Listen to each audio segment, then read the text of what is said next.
welcome back to the YouTube channel. So today we are going to start with chapter number 3 water resources class 10th. तो ये chapter सबको almost सितंबर में आना ही होगा. सो आज हम यही चैप्टर करेंगे जिसमें मैं साथ के साथ ही आपको क्वेश्चन आंसर्स मार्क करवाती जाऊंगी. तो आप अपनी पेंसिल और बुक लेके बैठना ताकि साथ के साथ आप इम्पोर्टेंट चीज़ें मार्क कर सको. ठीक है जी, तो स्टार्ट करते हैं. तो ये क्या कह रहा है, you already know that 3/4 of the earth surface is covered with water. तो ये तो ऑलमोस्ट सबको ही पता है कि 3/4 of the surface of earth is covered with water. हम ना साइंस में भी करते हैं वाटर पोल्यूशन वाला टॉपिक ना, तो थोड़ा सा कॉमन है और सबको पता ही है कि वाटर रिसोर्सेज क्या होती है. जो नेचुरल रिसोर्सेज होती है वाटर की. ठीक है जी, तो आपको ये समझने में ईजी होगा कि इस चैप्टर में क्या क्या होएगा.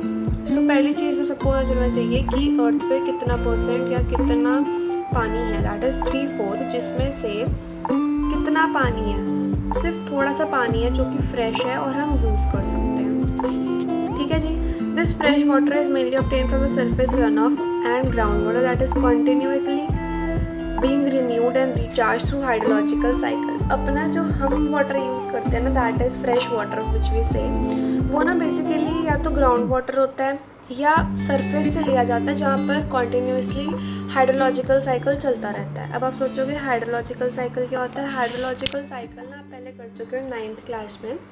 तो अगर आपके सिबलिंग्स आएंगे ना तो उनकी 9th क्लास की बुक देखना. उसमें ना जो लास्ट चैप्टर है आपका नेचुरल रिसोर्सेज है, माइट बी, है ना, जिसके अंदर ऑक्सीजन वगैरह के डायग्राम्स बने हुए हैं, उसमें ये आपका हाइड्रोलॉजिकल साइकिल बना हुआ है. मैं आपको ना इसकी फ़ोटो भी दिखाती हूँ, फिर आपको समझा भी देती हूँ. तो ये होता है हाइड्रोलॉजिकल साइकिल यानी कि वाटर साइकिल. ये आपको बुक में कहीं भी दिया होगा. ठीक है, तो इसका मतलब ये होता है कि जो वाटर हो रहा है, जो वाटर है, द यूसेज ऑफ या conservation of water through hydrosphere. ठीक है, जिसमें सारा नेचुरल प्रोसेस हो रहा है और वाटर साइकिल एक बन रहा है. जैसे कि ये देखो हम करते हैं, ओशन से इवेपोरेशन होती है, सन के थ्रू इवेपोरेशन होती है, इवेपोरेशन के थ्रू कंडेंसेशन थ्रू प्रेसिपिटेशन होती है, फिर से ट्रांसपिरेशन होती है, फिर लेक वगैरह. ऐसे पूरा ये प्रोसेस है ना, ऐसे चलता रहता है इन अ साइकिल. ठीक है, तो इसे हम वाटर साइकिल भी कहते हैं, तो हाइड्रोलॉजिकल साइकिल भी कहते हैं. सो दोनों पूछ सकते हैं कि व्हाट इज़ वाटर साइकिल और व्हाट इज़ हाइड्रोलॉजिकल साइकिल. तो इसकी प्रॉपर डेफिनेशन ये है कि जो वाटर जो चल रहा है वाटर, ठीक है, the conservation of water in the earth's hydrosphere and also driven by your this sunlight और सन इज कॉल्ड हाइड्रोलॉजिकल और वाटर साइकिल. ठीक है, तो ये डेफिनेशन पूछ सकते हैं. ये आपको डेफिनेशन दे के MCQ फॉर्म में पूछ सकते हैं कि इस प्रोसेस को क्या कहते हैं. ठीक है जी, तो ये आप याद रखना कि जो वाटर नेचुरल प्रोसेसेस के थ्रू आता है जिसमें सन रेज भी इन्वॉल्व होती है और अर्थ के हाइड्रोस्फीयर में होता है, उसे कहते हैं हाइड्रोलॉजिकल साइकिल. ठीक है जी, अब हम वापस चलते हैं चैप्टर पे. You might wonder that there is 3/4 of water is covered with water and water is a renewable resource. ठीक है, जो हमारा वर्ल्ड है ना वो पूरा 3/4 ऑफ वाटर से कवर्ड है. ठीक है, और जो वाटर है वो एक रिन्यूएबल सोर्स है. तो क्यों कुछ कंट्रीज़ हैं वर्ल्ड की जहाँ पे अभी भी वाटर स्कैर्सिटी है, और ये ऐसा प्रिडिक्ट करा गया है कि 2025 तक 2 बिलियन ऑफ पीपल है ना जो of the world, they will survive through water scarcity. तो ऐसा क्यों है, बल्कि जो पूरा वर्ल्ड है that is covered with 3/4 of water, but फिर भी वाटर स्कैर्सिटी है, क्यों? अब ये जितने भी क्वेश्चंस हैं ना, ये सारे इस चैप्टर में आपके चलेंगे, तो आपको एक एक करके सबके आंसर्स मिलते जाएंगे. अब यहाँ पे पहला क्वेश्चन अपना मार्क कर लो. यहाँ से Y से लेके देखो, यहाँ से Y it is predicted that by 2025 nearly 2 billion people will live in absolute water scarcity. इसको अपना मार्क कर लो क्वेश्चन नंबर 1. ठीक है, इस क्वेश्चन को ना बेसिकली अगर सिंपल मैथड में समझना आता है ना, इसका मतलब है कि कॉजेज. ठीक है, इसका मतलब है कॉजेज. अगर ये क्वेश्चन आए ना तो इसमें आपने वाटर रिसोर्सेज के कॉजेज़ लिखने हैं, ठीक है। अभी मैं आपको कॉजेज़ मार्क करवाऊँगी तो वही पॉइंट्स आप इसमें लिख देना, ठीक है जी। चलो अब टॉपिक स्टार्ट हो रहा है, water scarcity and the need for water conservation and management.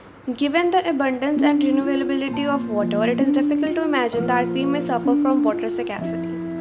The moment we speak of water shortage, we immediately associate it with regions having low rainfall or those that have drought prone. We instantaneously visualize the deserts of Rajasthan and women balancing many matkas, earthen pots used for collecting and storing water, and traveling long distances to get water.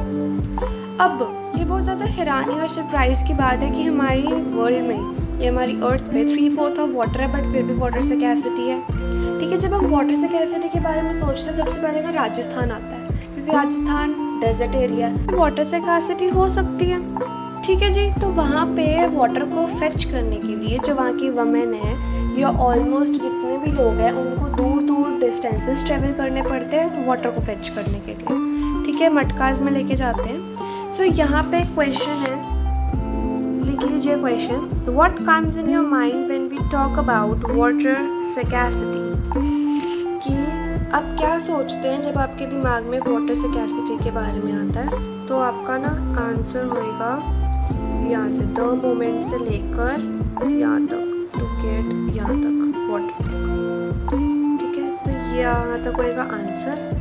तो question क्या है, what comes in your mind when we talk about water scarcity, ठीक है जी।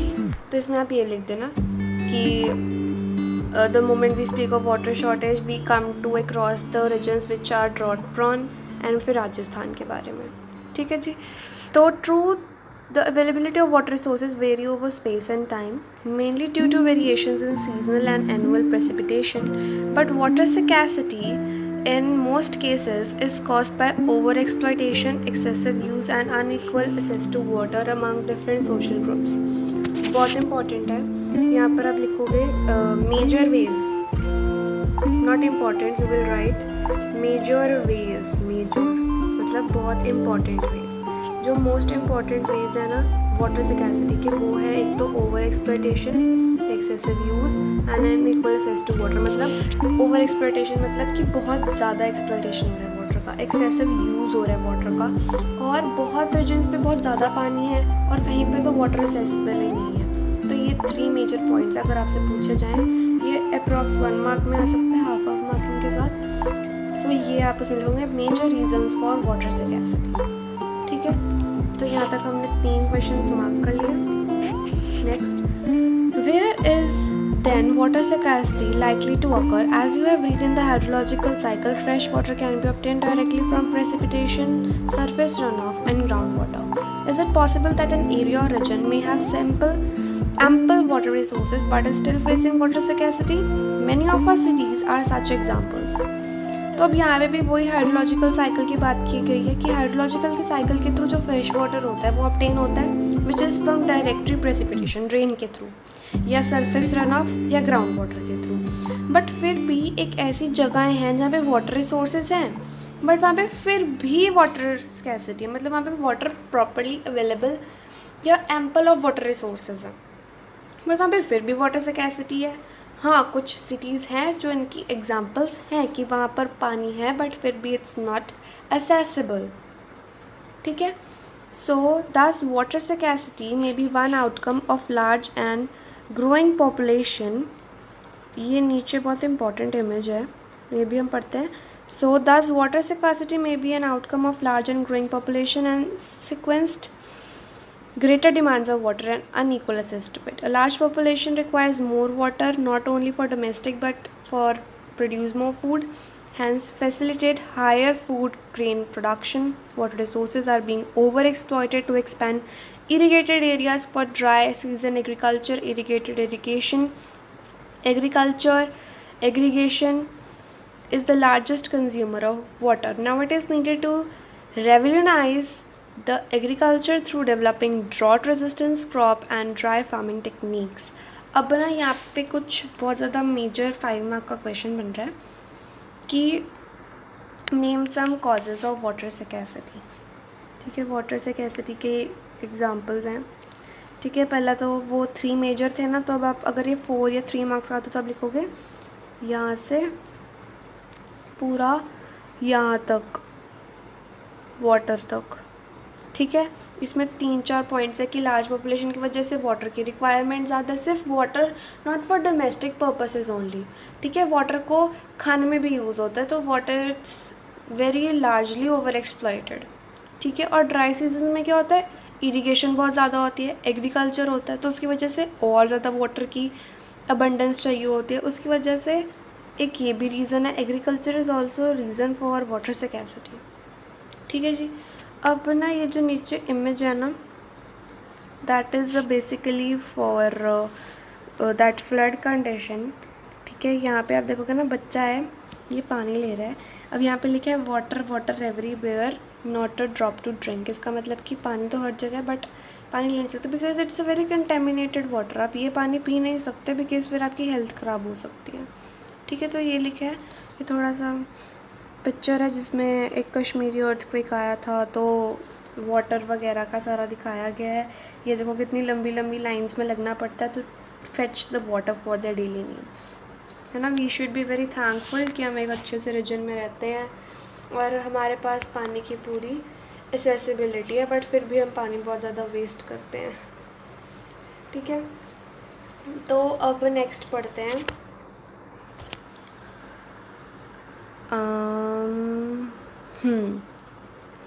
तो post independent India witnessed intensive industrialization and urbanization, creating vast opportunities for us. Today, large industrial houses are as commonplace as the industrial units of many MNCs, multinational corporations. The ever-increasing number of industries had made the matters worse by exerting pressure on exerting freshwater resources.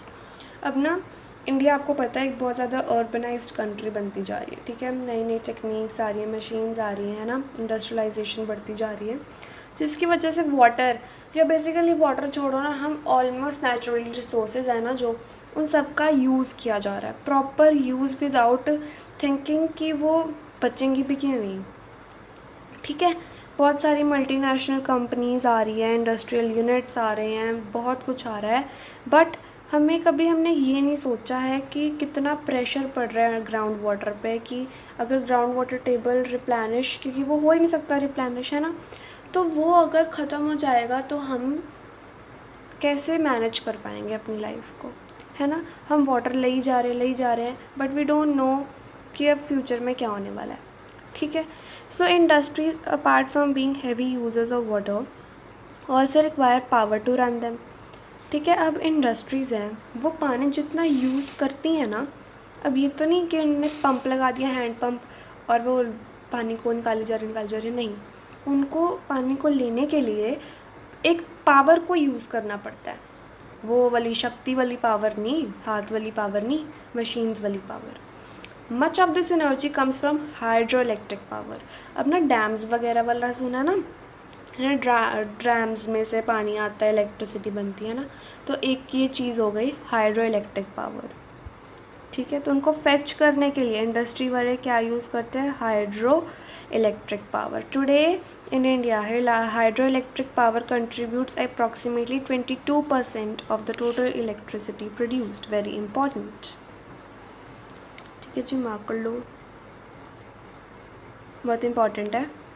ठीक है, so India में 22% of the total electricity is produced, मतलब hydro electric power है ना, वो सिर्फ 22% approximately contribute करती है कितना, टोटल इलेक्ट्रिसिटी प्रोड्यूस्ड में। ठीक है, more over multiplying urban centres with large and dense populations and urban lifestyles have not only added to water and energy requirements but have further aggravated the problem. If you look at the housing societies or colonies in the cities, you would find that most of these have their own groundwater pumping devices to meet their water needs. Not surprisingly, we find that fragile water resources are being overexploited and have caused a depletion in several cities.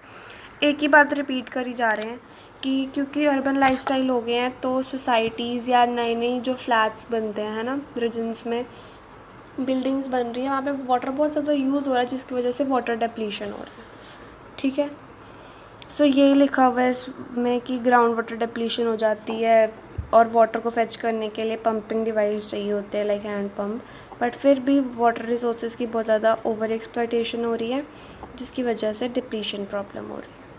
ठीक है, so far we have focused on quantitative aspects of water scarcity. Let us consider another situation where water is sufficiently available to meet the needs of the people, but the area still suffers from water scarcity. This scarcity may lead to bad quality of water. Lately, there had been growing concern that even if the people ample of water to meet the needs of people, much of it may be polluted by domestic industrial wastes. अब सुनो, अब इस paragraph में पता है क्या लिखा है कि ना हम अभी पढ़कर आए हैं ना कि बहुत सारे रीजन्स में एम्पल ऑफ वाटर रिसोर्सेज है, बट फिर भी लोगों के पास एडिक्वेट वाटर नहीं है।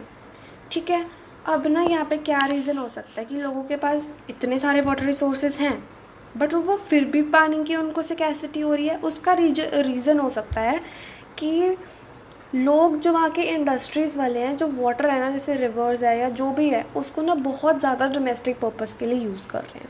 ठीक है, या जो वाटर हो सकता है उसकी क्वालिटी नहीं अच्छी हो सकती। ठीक है, अभी तक जो भी अभी भी पढ़ा है इस पैराग्राफ से पहले ठीक है, इस पैराग्राफ से पहले यानी कि यहाँ तक जो हमने पढ़ा है उसमें ना हमने क्वांटिटेटिव मेजर्स के बारे में बात करें। क्वांटिटिव मतलब कि वाटर ज़्यादा नहीं है, हम क्वांटिटी पे फोकस कर रहे हैं। बट जो अब हम पैराग्राफ पढ़ने वाले हैं यहाँ से सो फार से, इसमें हम क्वालिटेटिव के बारे में बात करने वाले हैं। क्वालिटेटिव मतलब quality of water. So water की जो क्वालिटी होएगी वो अच्छी नहीं होगी, क्या पता कंटेमिनेटेड वाटर हो, water would not be safe for drinking, तो वहाँ पे भी वाटर स्कैर्सिटी है। तो ये आगे qualitative problems of having water scarcity. ठीक है, अब उसमें आप क्या लिख सकते हो कि there would be scarcity due to bad quality of water. ठीक है, growing concern if that people में यूज्ड या water would be polluted by domestic and industrial waste, chemicals, pesticides. तो आप ये लिखोगे क्वालिटेटिव में। क्वांटिटेटिव में पूछोगे तो ओवर एक्सप्लॉयटेशन वो सारा कुछ लिख दोगे। क्वालिटेटिव में पूछेंगे तो आपने ये वाला ही लिखना है सारा।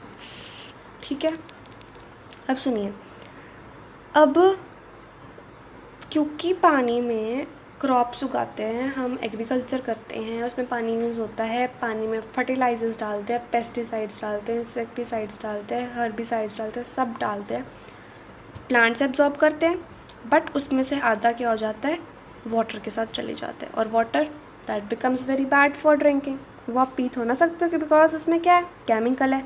अगर पी लिया it would be very hazardous for human use. ठीक है जी, सो कभी भी एग्रीकल्चर वाला पानी मत पी लेना। ठीक है, हमेशा RO वाला पानी पीना चाहिए जो हमारे घरों में लगा होता है ना।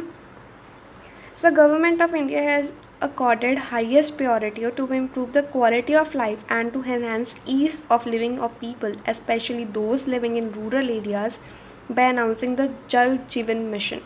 तो भाई गवर्नमेंट ने भी देख लिया कि भाई पानी की क्वालिटी को सुधारने के लिए ना हमें एक मिशन निकालना पड़ेगा, क्योंकि हम इंडिया वाले मिशन निकालने में बहुत ज़्यादा सक्सेसफुल रहते हैं, इसलिए उन्होंने मिशन निकाला जल जीवन मिशन JJM।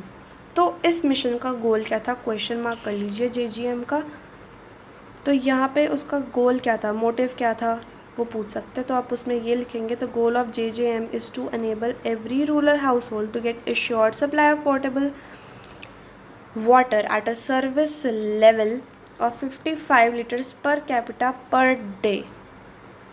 ठीक है, पर कैपिटा पर डे, और फिर लिखेंगे कि long term basis ensuring facility of tap water connections. तो ये सारा आ गया इसमें। ठीक है, गोल ऑफ JJM क्या था कि हर घर को 55 litres of water per capita per day regularly मिले on long term basis by ensuring functionality of the tap water connections, और उनके जो टैप वाटर कनेक्शन, जो टूटी वाला पानी आता है फॉर डोमेस्टिक पर्पसेस, वो भी प्रॉपर आए। तो ये 2 इम्पॉर्टेंट गोल्स थे JJM के, जल जीवन मिशन के। तो क्वेश्चन बन गया, इसको मार्क कर लीजिए। आंसर मैंने आपको बता दिया, कनेक्शंस तक आएगा, वाटर कनेक्शंस तक। नेक्स्ट पढ़ लेते हैं. You may have already realise that the need of the hour is to conserve and manage the water resources to safeguard ourselves from health hazards. वही सब कुछ लिखा है, बार बार रिपीट हो रहा है. वही लिखा है कि हमें वाटर को कंजर्व करना चाहिए ताकि हम अपनी हेल्थ को सेव कर सकें, हमें कोई भी तरह की कोई भी डिज़ीज़ ना हो सके. वाटर एक्सप्लॉयटेशन और मिसमैनेजमेंट ऑफ वाटर जो रिसोर्सेज है, अगर हमने उनको ठीक से मैनेज नहीं किया तो बहुत ज़्यादा वाटर डेप्लीशन होएगी, रिसोर्सेज ख़त्म हो जाएंगे और हमारी लाइफ पे एक इकोलॉजिकल क्राइसिस शुरू हो जाएंगे. ठीक है जी. तो यहाँ तक ना हमने basically water water water water water water water water पढ़ा है. ठीक है जी. तो हमने यहाँ पे वाटर रिसोर्सेज की डेप्लीशन के बारे में बेसिकली पढ़ा, उसके क्वांटिटेटिव मेजर्स पढ़े, क्वालिटेटिव मेजर्स पढ़े. तो इस वीडियो में सिर्फ यहीं तक है. बाकी की वीडियो नेक्स्ट डे अपलोड होगी. तब तक के लिए stay tune and watch this video. Mark कर लीजिए और यहाँ तक अभी ही लर्न कर लीजिए ताकि आप पूछने से याद हो जाए क्वेश्चंस. ठीक है. So wait for my next video. Till then take care. Bye. Happy learning.